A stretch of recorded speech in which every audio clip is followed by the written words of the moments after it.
Hello guys, in this video I'm going to show you how to delete your list in the Booking app. But before that, don't forget to subscribe and leave a comment down below, because at 10,000 subscribers I'm going to show you my whole YouTube revenue statistics and growth strategy. So without further ado, let's jump right into it.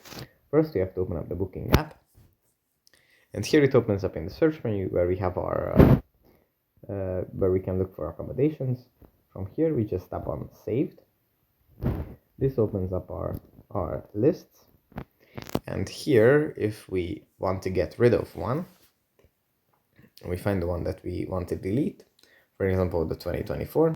We just tap on the three dots next to the name, and then we just tap on delete. And the app is going to ask us if we really want to delete this list. Then we can just tap on OK, and it's going to be deleted. So yeah, that's pretty much it for this video.